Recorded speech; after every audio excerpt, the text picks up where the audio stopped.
In fact, that very phrase you mentioned, license permit quota Raj, actually originated with him.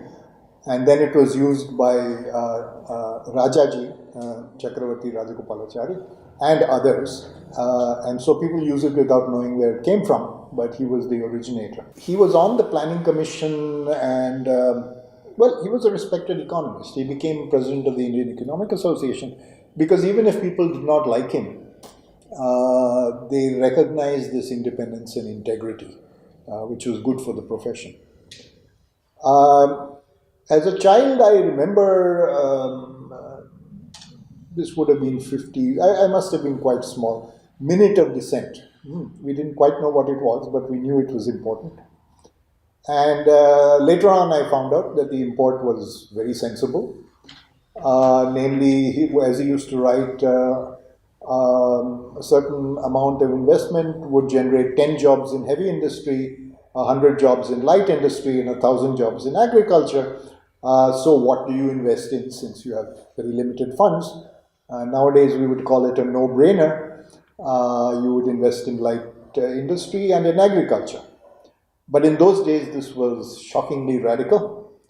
And so when the government decided to go on with the second plan, I think, to turn to the Soviet model of heavy industry, he wrote this Minute of Dissent.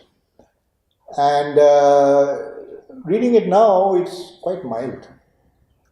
But in those days, it was radical and it was courageous because Pandit Jawaharlal Nehru's prestige was really at its zenith, and nobody thought of opposing him.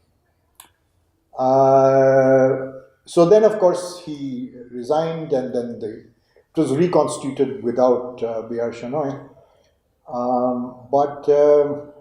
Yeah, it had an important impact because the outside world also realized that no, it is not unanimous within India to follow this particular path.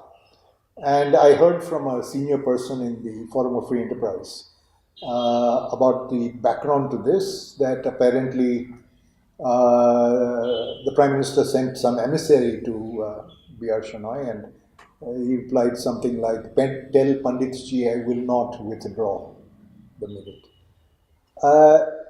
This also tells you of the atmosphere at the time, that even when people disagreed, they were not disagreeable and they respected each other. And unfortunately, that is in short supply right now. But it was an honorable intellectual debate in those times. And BRS was defeated in the earlier years, but he won in the end in 1991, but unfortunately he did not live to see it, having passed away around 1978.